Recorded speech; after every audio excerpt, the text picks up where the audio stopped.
युवराज सुयोधन, हमारी प्रसन्नता पर जो तुमने हमसे वरदान मांगा है, वो हमें कुछ समझ में नहीं आया वत्स।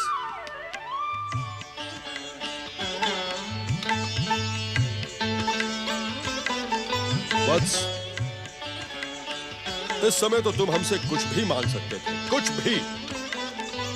हस्तिनापुर का राज सिंहासन तो क्या, यदि तुम हमसे इंद्रासन भी मांगते तो हम तथास्तु कहकर तुम्हारी सेवा भावना को प्रोत्साहित करते। ऋषिवर,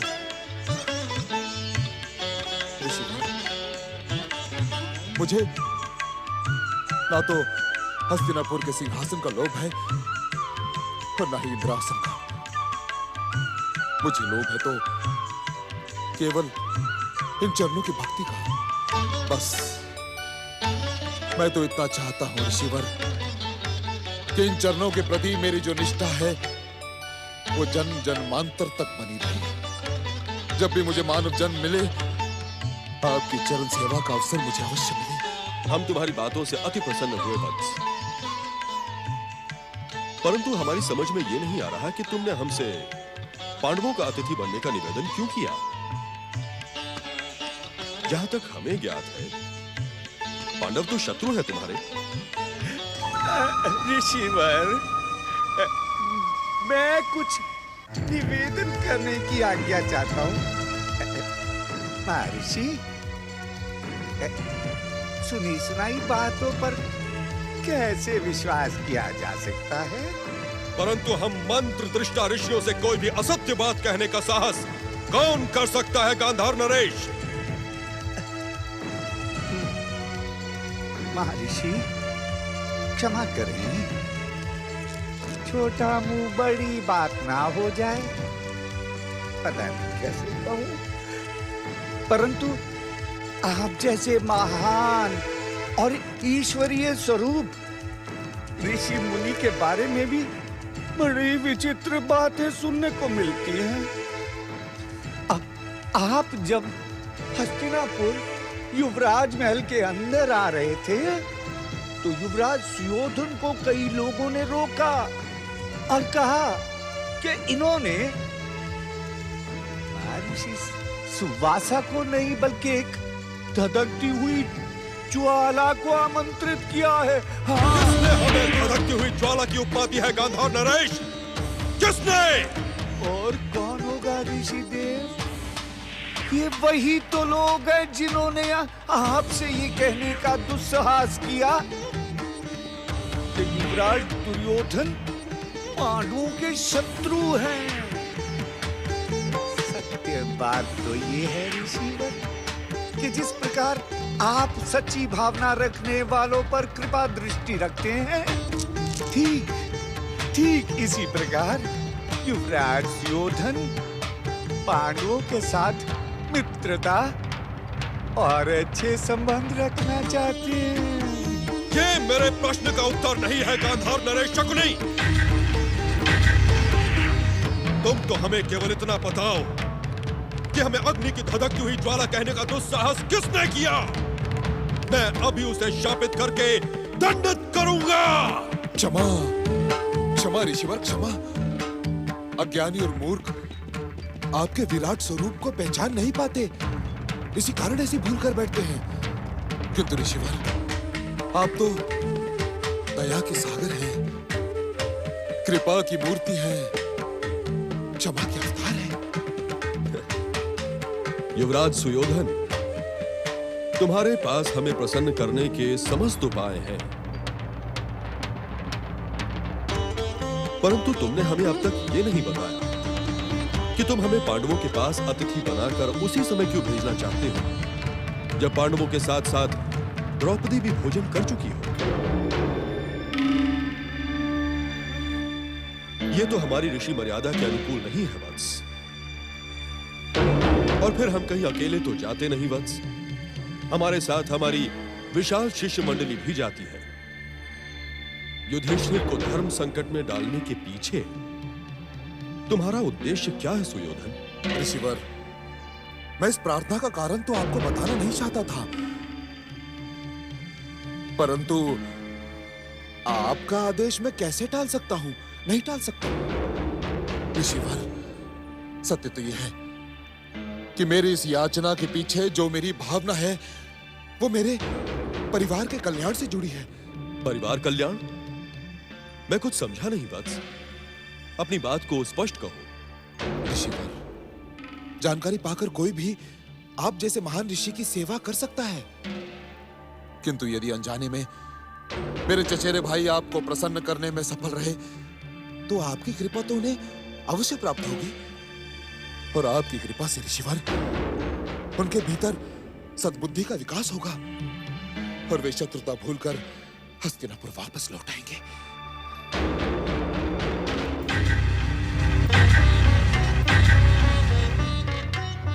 ऋषिवर, मुझसे ज्येष्ठ पितामह और हस्तिनापुर के बुजुर्गों का दुख नहीं देखा जाता, नहीं देख सकता मैं। फिर भी यदि आप मेरी याचना स्वीकार करके पांडवों पर कृपा नहीं करना चाहते तो कोई बात नहीं, कोई बात नहीं ऋषिवर। मैं ये समझूंगा कि कदाचित मेरी सेवा में कोई कमी रह गई, बहुत कमी रह गई। दुखी ना हो सुयोधन, हम तुम्हारी सेवा भावना से अति प्रसन्न हैं। हम तुम्हारी मनोकामना अवश्य पूरी करेंगे वत्स। हमने तुम्हारी भावना और तुम्हारे मामा शकुनी की योजना को भली भांति पहचान लिया है। फिर भी वचन दे देने के कारण हम विवश हैं। हम अपनी विशाल शिष्य मंडली के साथ पांडवों के आतिथ्य की परीक्षा अवश्य लेंगे।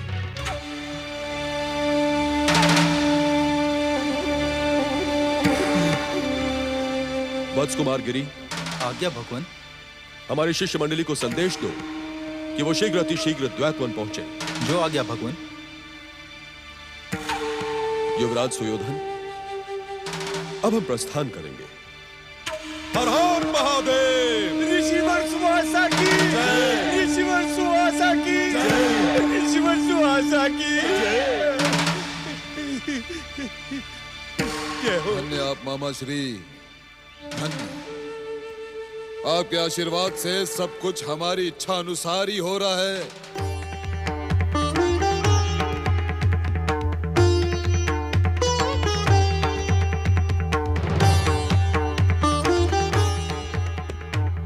वत्स वेदज्ञ, हम द्वैतवन के निकट आ पहुंचे हैं। क्या अब तक हमारी शिष्य मंडली के साथ आ रहे कुमार गिरी ने कोई संकेत नहीं दिया?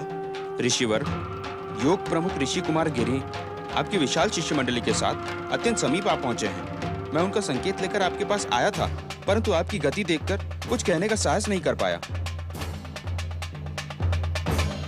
हस्तिनापुर के युवराज सुयोधन की सेवा भावना से प्रसन्न होकर हमने पांडवों की अग्नि परीक्षा का वचन दिया, परंतु पांडवों के समीप जाने से पहले हम अपने और समस्त संसार के आराध्य भगवान शिव का स्मरण करके पांडवों की यथास्थिति का आकलन करेंगे।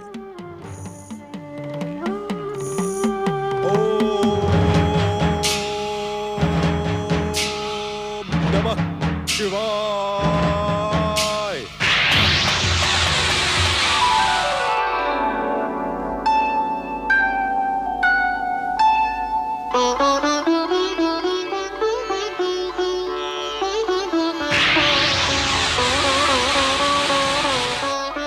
नहीं द्रौपदी, बस नहीं, मुझे भी नहीं।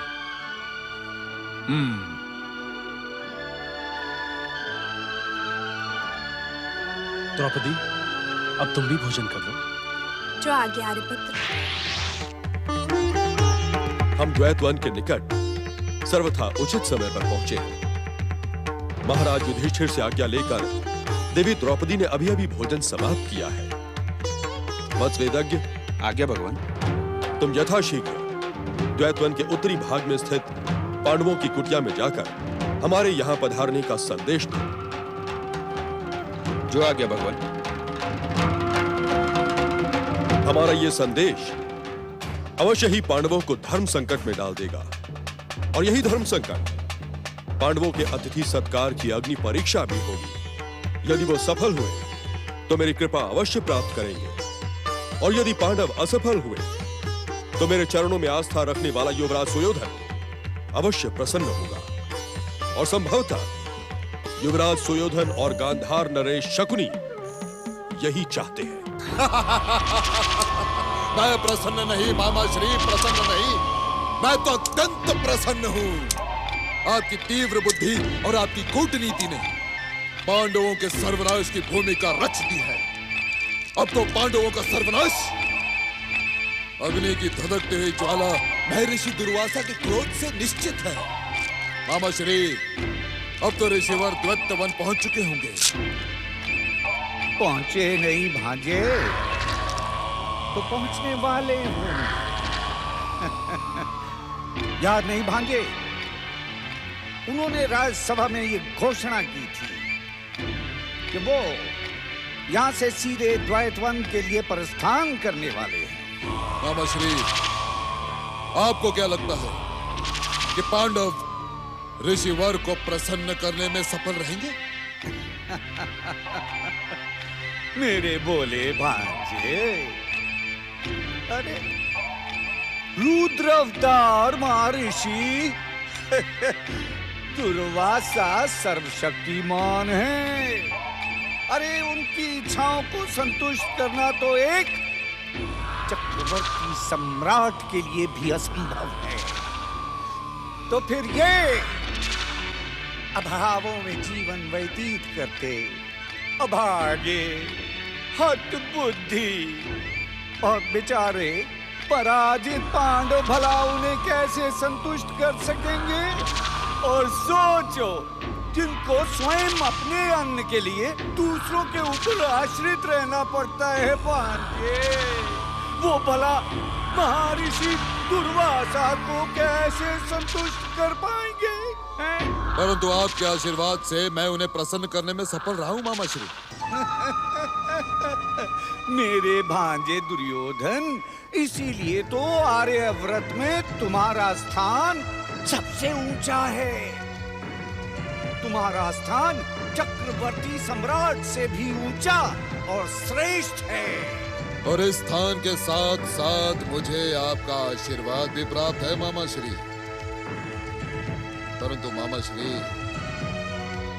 मैं अपने घोर शत्रु पांडवों का घोर सर्वनाश देखकर प्रसन्न होना चाहता हूं। और यह दृश्य मैं स्वयं अपनी आंखों से देखना चाहता हूं, अपनी इन आंखों से मामा श्री। नहीं भांजे नहीं, इस समय तुम द्वैतवन जाने की भूल कदापि ना करना।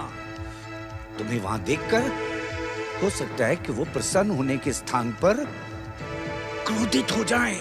परंतु ऋषिवर के क्रोधित होने का कोई कारण तो नहीं दिखाई देता मामा श्री। वे हम पर क्यों क्रोधित होंगे? भांजे, बात बात पर क्रोधित हो जाना ऋषिवर का स्वभाव है।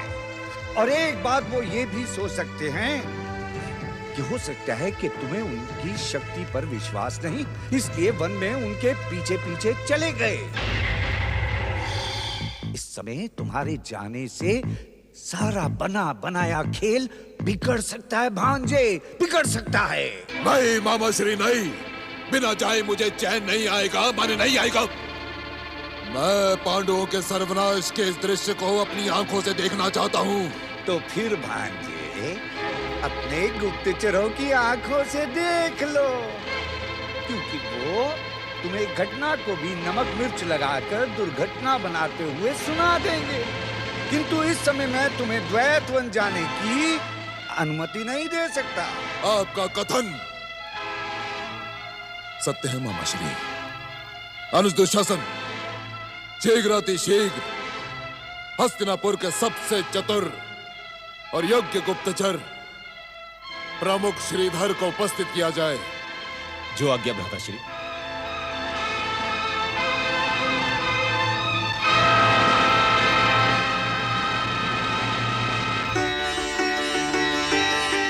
ओम सूर्याय नमः।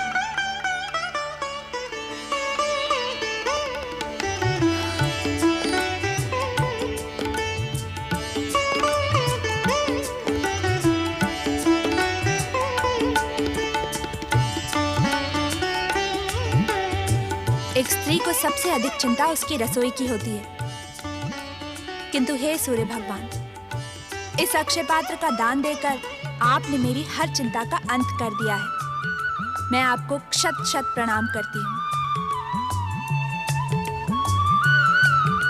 महाराज युधिष्ठिर, पांडुपुत्रों, यथाशीघ्र बाहर आएं।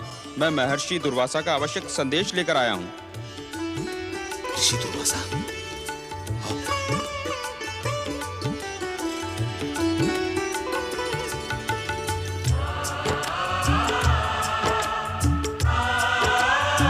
प्रणाम ऋषिवर। महाराज युधिष्ठिर, आपके सौभाग्य में वृद्धि करने के लिए रुद्रावतार महर्षि दुर्वासा दैत्यवन की सीमा पर पधारकर आपके आने की प्रतीक्षा कर रहे हैं।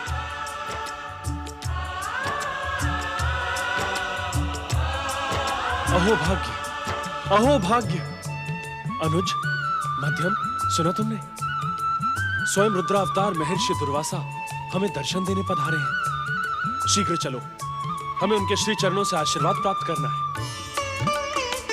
क्षमा करें ऋषिवर, आपने हमें प्रसन्न करने वाला इतना अद्भुत समाचार सुनाया कि हम अपना अतिथि धर्म भूल गए। पहले हमें आपसे जलपान। मुझे किसी वस्तु की आवश्यकता नहीं है। पहले आप महर्षि की सेवा में चलें। आओ भ्राता।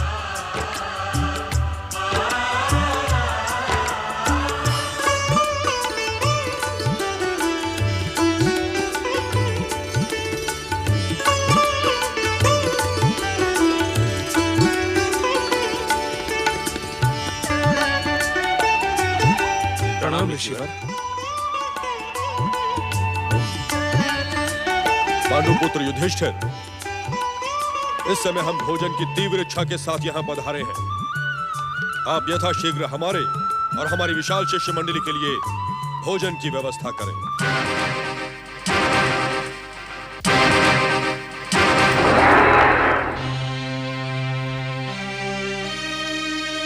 कुंती पुत्र, हमने तो तुम्हारी दानवीरता की बहुत प्रशंसा सुनी है। तुम इस प्रकार सोच विचार में क्यों पड़े हो? क्या तुम्हें अपने अतिथि धर्म की तनिक भी चिंता नहीं है?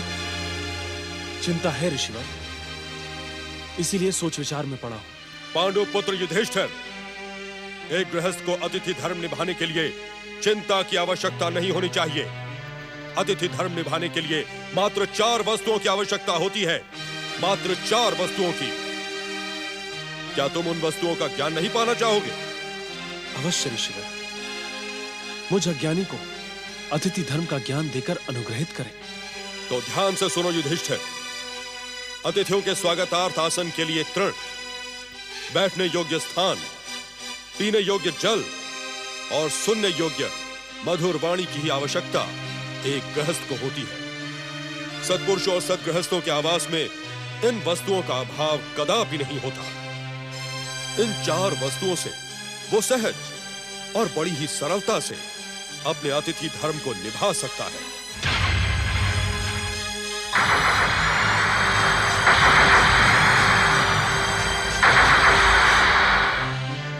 धर्मराज कहलाने वाले युधिष्ठिर, क्या आप धर्म के आवास में धर्म की रक्षा करने वाली इन 4 वस्तुओं का अभाव हो गया है?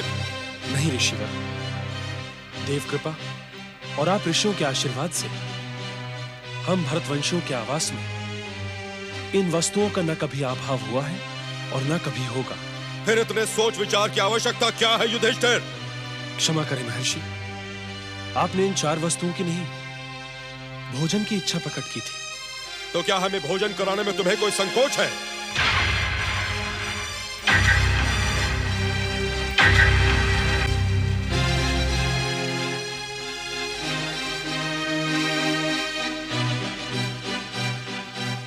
भ्राताश्री, ऋषि को भोजन की स्वीकृति देते हुए कुछ समय की याचना करें। हम भोजन की व्यवस्था कर लेंगे। ऋषिवर, आपको भोजन करा के हमारे सौभाग्य में वृद्धि ही होगी। तो फिर इतना सोच विचार और संकोच क्यों? ये संकोच एक विनम्र प्रार्थना की भूमिका मात्र है ऋषिवर। प्रार्थना? कैसी प्रार्थना? ऋषिवर, आप लंबी यात्रा करके आए हैं। आप सब नित्य कर्मों से निवृत्त हो जाएं, तब तक भोजन भी बन जाएगा। सौभाग्य से पतित पावन देव नदी गंगा जी यहीं विराजमान है। गंगा स्नान करके आप सब प्रसन्न हो जाएंगे। धर्म में आस्था रखने वालों की सहायता धर्म ही करता है। गंगा स्नान की इच्छा तो मेरे मन में भी थी। भोजन से पूर्व हम अवश्य ही अपने नित्य कर्मों से निवृत्त होना चाहेंगे। वत्स वेदज्ञ, तुम पीछे से आ रही हमारी विशाल शिष्य मंडली को गंगा जी की सेवा में पहुंचने का निर्देश दो और उनसे कहो कि गंगा स्नान के पश्चात उन्हें धर्मराज युधिष्ठिर की रसोई से इच्छा अनुसार भोजन अवश्य मिलेगा। जो आज्ञा ऋषिवर।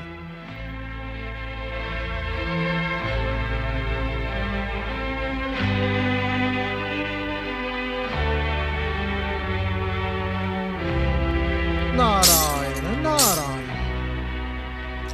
संकट पर संकट।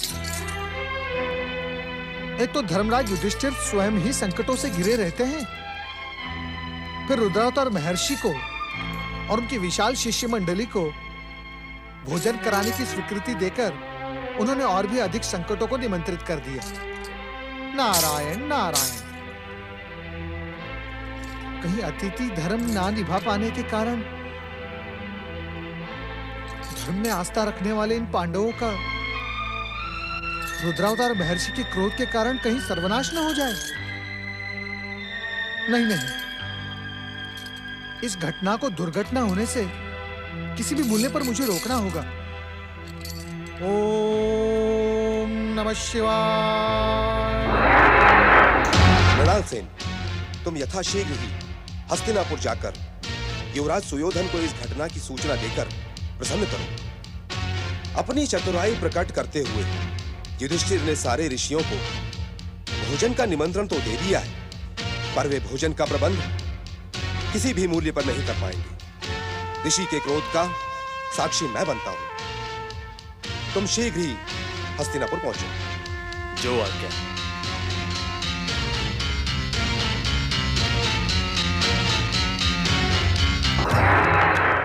ओम नमः शिवाय। रुद्रावतार महर्षि सुवासा के क्रोध और पांडवों के भविष्य से भयभीत होकर देवर्षि नारद कैलाश में पहुंचे। नारायण नारायण, हे आशुतोष भगवान भोलेनाथ, धर्म में आस्था रखने वाले पांडव इस समय रुद्रावतार महर्षि सुवासा के कारणवश धर्म संकट में पड़ गए हैं। कृपया आप उन्हें इस धर्म संकट से उबारने का कष्ट करें भोलेनाथ। घटना के घटने से पहले ही तुमने अनुमान के आधार पर पांडवों को संकट से घिरा हुआ कैसे मान लिया नारद? भोलेनाथ, मैं केवल मान नहीं रहा हूँ, ये मेरा दृढ़ विश्वास है कि पांडव इस समय महर्षि और उनके शिष्य मंडली का अतिथि सत्कार नहीं कर पाएंगे। हाँ, ये तो हम भी जानते हैं। नारायण नारायण। भोलेनाथ, ये जानते हुए भी आप महात्मा युधिष्ठिर और पांडवों की रक्षा नहीं करेंगे? क्या आपको पांडवों का सर्वनाश ही प्रिय है? भोलेनाथ, इस द्वापर युग में धर्म की रक्षा करने वाले पांडु पुत्रों को क्या आप महर्षि सुवासा की क्रोधाग्नि में धकेल देना चाहते हैं? देवताओं के ऋषि और धर्म में आस्था रखने वाले नारद को इस प्रकार उत्तेजित होना शोभा नहीं देता। नारद, यदि तुमने मेरे पहले संकेत पर गंभीरता से विचार किया होता तो इतने वाद विवाद की आवश्यकता नहीं होती। पहला संकेत? भोलेनाथ, मैं कुछ समझा नहीं। नारद, यह घटना दुर्घटना नहीं बनेगी, ये घटना के रूप में ही घटेगी। परंतु महेश्वर, इतने प्रश्नों की आवश्यकता नहीं है नारद। श्रीहरि विष्णु के पुरुषोत्तम अवतार श्री कृष्ण उनके रक्षक हैं, और जो अपने आराध्य पर विश्वास रखते हैं वो कभी संकट में घिरे नहीं होते। और इस घटना में भी महर्षि दुर्वासा का क्रोध पांडवों का कुछ भी अहित नहीं करेगा। हाँ, उन्हें विचलित अवश्य करेगा। नारायण नारायण। अर्थात विचलित होकर पांडव धर्म और रक्षा का मार्ग छोड़ने पर विवश हो जाएंगे। पूरी बात सुनने से पहले ही मन का अनुमान लगाकर घटना का भविष्य कह देना अनुचित है नारद। क्षमा भोलेनाथ, क्षमा। पांडवों की व्यग्रता उनके आराध्य श्री कृष्ण को प्रेरित करेगी और पुरुषोत्तम श्री कृष्ण का मार्गदर्शन पांडवों के भविष्य को सुखद बनाएगा।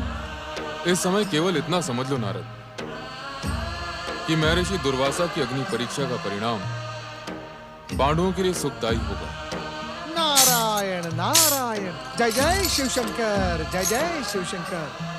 प्रभु, यदि तुम अपनी जिज्ञासा और प्रश्नों के सागर में डूबे रहे नारद, तो उस महान घटना के साक्षी नहीं बन पाओगे जो कुछ ही समय के बाद पांडवों की कुटिया में घटने जा रही है।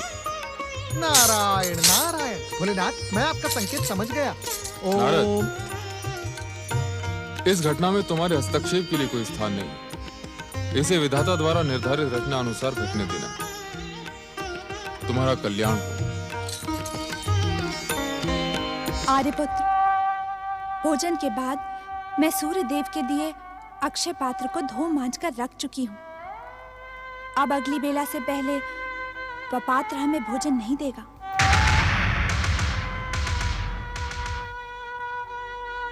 तब तो हम किसी भी प्रकार अपने अतिथि धर्म की रक्षा नहीं कर पाएंगे। बड़े भैया, इस समय अतिथि धर्म से बड़ी चिंता हमें महर्षि दुर्वासा के क्रोध की है। इच्छा अनुसार भोजन न मिलने पर वे अवश्य क्रोधित होकर हमें शापित कर देंगे। नहीं मध्यम, धर्म के मूल्य पर न तो मुझे महर्षि दुर्वासा के शाप का भय है और न ही देवराज इंद्र के वज्र का। शिव शंकर का त्रिशूल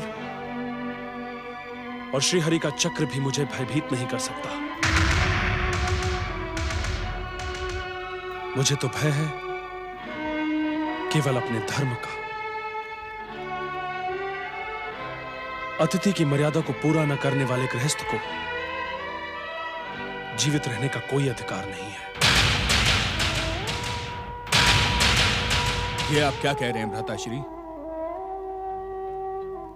मैं सत्य कह रहा हूं मध्यम, सत्य कह रहा हूं। स्थिति ने हमें संकट के ऐसे द्वार पर लाकर खड़ा कर दिया है कि हम अपने धर्म की रक्षा नहीं कर सकते। मध्यम, धर्म ही मनुष्य को और प्राणियों से अलग करता है। धर्म ही मनुष्य को पशुओं और राक्षस जातियों से श्रेष्ठ बनाता है। जब धर्म की ही हानि हो जाए तो जीने का क्या उद्देश्य? भ्राताश्री, आप इस प्रकार निराश न हो। निराशा के अतिरिक्त हम पांडु पुत्रों के पास बचा ही क्या है अनुज? इस सब का दोषी मैं हूं। नहीं भ्राताश्री, नहीं। आपने कोई अनुचित कार्य नहीं किया है। हम सब भाई आपकी संपत्ति हैं। आप अपनी इच्छा के अनुसार हमारा उपयोग कर सकते हैं। यह समय इन बातों पर विचार करने का नहीं है अनुज। मध्याह्न का समय हो गया है। महर्षि दुर्वासा और उनकी शिष्य मंडली गंगा स्नान करके लौटते ही होंगे। इससे पहले कि ऋषि यहां आ पहुंचे, हमें अपने ही हाथों अपने जीवन का अंत कर देना होगा। भ्राताश्री, यदि धर्म का अनुशासन यही है तो हम सब अपने प्राणों की आहुति देकर धर्म की रक्षा करेंगे। हाँ भ्राताश्री, हम एक क्षण का भी विलंब नहीं करेंगे।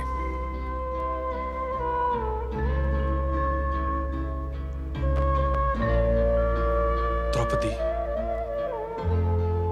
हमने तुम्हें कभी कोई सुख नहीं दिया। आज भी हम संकटों से भागकर आत्महत्या का मार्ग स्वीकार कर रहे हैं। इस कार्य में भी तुम्हें हमारी पत्नी होने का धर्म निभाना होगा। हम इसी समय अग्नि प्रज्वलित करके आत्मदाह करेंगे। ठहरे आर्यपुत्र,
चूर चूर कर दिया था, उसी प्रकार आज हमारे धर्म की रक्षा करने आओ। आओ कृष्ण आओ।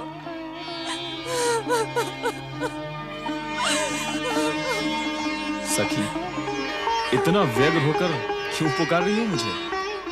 मैं तो तुम्हारे समीप ही हूं। देखो, तुमने पुकारा और मैं आ गया।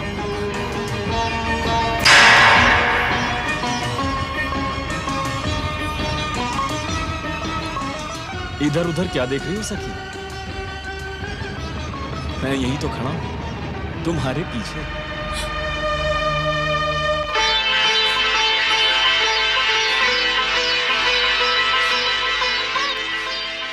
तुम आ गए सखा?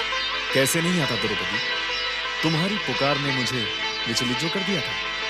बात ही विचलित कर देने वाली है बंसीधर। जानते हो, आर्यपुत्र अपना अतिथि धर्म ना निभा पाने के कारण आत्महत्या। ये सब बातें छोड़ो सखी, मैं बहुत थका हुआ हूं, मुझे भूख लग रही है। ये क्या कह रहे केशव? क्यों, मैंने क्या कुछ अनुचित कह दिया? मुझे भूख लग रही है। भोजन हो तब तो तुम्हारे सामने लाकर रखो। भोजन के कारण ही तो ये सारा संकट आ खड़ा हुआ है। पांचों पांडव आत्महत्या की बात कर रहे हैं। ये आज तुम्हें क्या हो गया द्रौपदी? तुम्हारे पास तो सूर्यदेव का दिया हुआ अक्षय पात्र है, क्या तुम मुझे उसके योग्य नहीं समझती?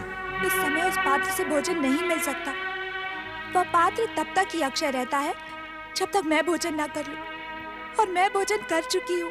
ठीक है, तुम वो पात्र लेकर आओ। जब मैं उसे अपनी आंखों से देख लूंगा तो विश्वास कर लूंगा। ठीक है, तुम उस पात्र को देखना ही चाहते हो तो देख लो, परंतु पात्र देखने के बाद ऋषियों के भोजन की व्यवस्था तुम्हें ही करनी पड़ेगी। तुम वो पात्र लेकर तो आओ।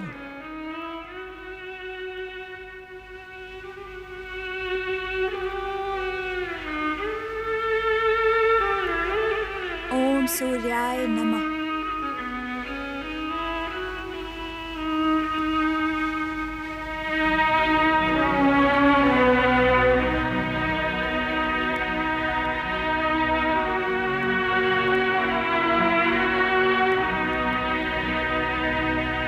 देखा, मैंने कहा था ना कि तुम मुझसे परिहास कर रही हो।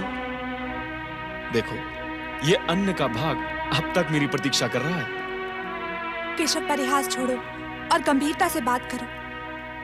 ऋषि दुर्वासा अपनी विशाल शिष्य मंडली के साथ गंगा स्नान से लौट कर आने वाले हैं। ठीक है, यदि तुम कहती हो तो मैं गंभीर हो जाता हूं, किंतु पहले मुझे अपनी भूख तो शांत करने दो। साग का ये भाग मेरे लिए पर्याप्त है। इस साग के द्वारा इस संपूर्ण जगत की आत्मा और परमेश्वर की भूख शांत हो।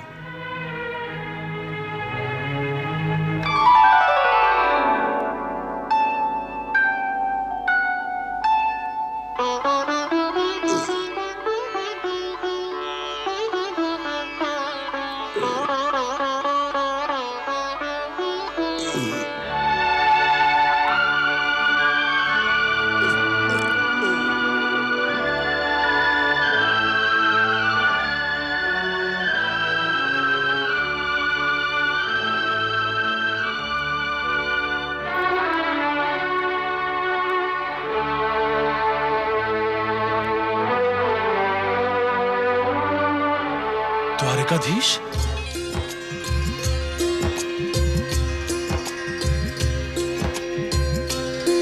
प्रिय सहदेव, तुम शीघ्र ही गंगा तट जाओ और महर्षि दुर्वासा और उनकी समस्त मंडली को लेकर शीघ्र ही आओ। परंतु द्वारकाधीश, भ्राताश्री, सहदेव जितनी ही शीघ्र जाएंगे उतनी ही शीघ्र किंतु और परंतु की संभावना कम हो जाएगी। सहदेव, अब आप प्रतीक्षा ना करें, शीघ्र ही जाएं। जो आज्ञा द्वारकाधीश।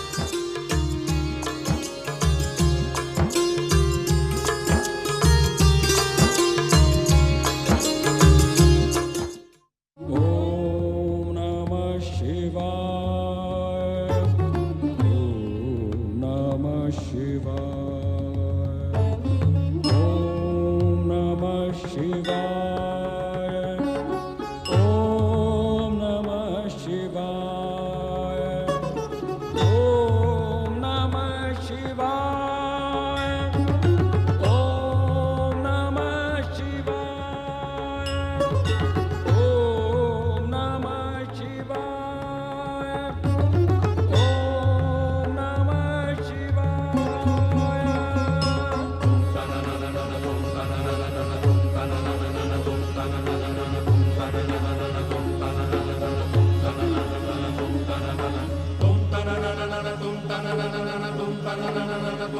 तुम